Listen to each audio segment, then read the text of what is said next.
বিশ্বকাপে হতশ্রী পারফরম্যান্সের পর সমালোচনা হওয়াটা স্বাভাবিকভাবেই দেখছেন পাকিস্তানের সহ অধিনায়ক মোহাম্মদ রিজওয়ান। বাকি ক্রিকেটারদেরকেও এই সমালোচনা ইতিবাচকভাবে নেয়ার পরামর্শ দিয়েছেন তিনি। এছাড়া বোর্ডের পক্ষ থেকে যে কোনো সিদ্ধান্ত সহজভাবে মেনে নিতে দলকে পরামর্শ দেন রিজওয়ান। টি-20 বিশ্বকাপের গ্রুপ পর্ব থেকে বিদায় নেয় অন্যতম জনপ্রিয় ক্রিকেট দল পাকিস্তান। শুরুতে শাস্তি হিসেবে ফ্র্যাঞ্চাইজি ক্রিকেটে এনওসি দেওয়া হবে না বললেও সম্প্রতি পাকিস্তানের 12 ক্রিকেটারকে বিভিন্ন ফ্র্যাঞ্চাইজিতে খেলার ছাড়পত্র দিয়েছে পাকিস্তান ক্রিকেট বোর্ড পিসিবি। বিশ্বকাপে ব্যর্থতার দায় নিয়ে দেশে ফিরে গেছে পাকিস্তান ক্রিকেট দল। বছরখানেক ধরে যেন ব্যর্থতা পিছু ছাড়ছে না বাবর রিজওয়ানদের। ফেভারিটের তকমা নিয়ে বিশ্বকাপে গেলেও প্রত্যাশা অনুযায়ী পারফরম্যান্স করতে না পারায় স্বাভাবিকভাবে মেন ইন গ্রিনের কড়া সমালোচনা করছেন সাবেক ক্রিকেটার থেকে শুরু করে সাধারণ দর্শক। এবার দেশে ফিরে দলের ওপর সব দোষ স্বীকার করে নিলেন মোহাম্মদ রিজওয়ানও।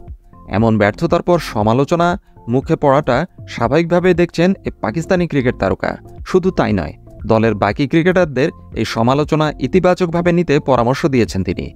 মোহাম্মদ রিজওয়ান বলেন, সত্যি বলতে দল যে সমালোচনার মুখে পড়েছে তা যুক্তিসঙ্গত বলে আমি মনে করছি। আমাদের এটা প্রাপ্য, কারণ আমরা প্রত্যাশা অনুযায়ী পারফরম্যান্স করতে পারিনি। আর যে ক্রিকেটাররা সমালোচনা নিতে পারে না সে কখনো সাফল্য অর্জন করতে পারে না। আমরা আমাদের পারফরম্যান্স নিয়ে খুবই হতাশ। যখন একটা দল হারে তখন কেউ বলতে পারে না যে বোলিং কিংবা ব্যাটিং ভালো হয়েছে, তখন দুটোতেই সমস্যা ছিল বুঝতে হবে। শুধু একটি কারণে নয়, অনেকগুলো কারণেই আমাদের এই ভরাডুবি ঘটেছে। বিশ্বকাপ চলাকালীন দলে বড় পরিবর্তন আসার গুঞ্জন শোনা গিয়েছিল। দলের প্রয়োজনে বোর্ড যে কোনো সিদ্ধান্ত নিতে পারে বলেও গণমাধ্যমে জানানো হয়েছিল।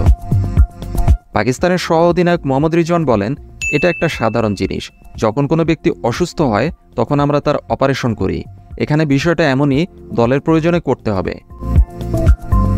তিনি আমাদের বোর্ড চেয়ারম্যান, তাই তার এ ধরনের ব্যবস্থা নেওয়ার অধিকার আছে। দলের জন্য যা প্রয়োজন তিনি তাই করবেন। পাকিস্তানি প্লেয়াররা এখন লঙ্কান প্রিমিয়ার লিগ খেলায় ব্যস্ত।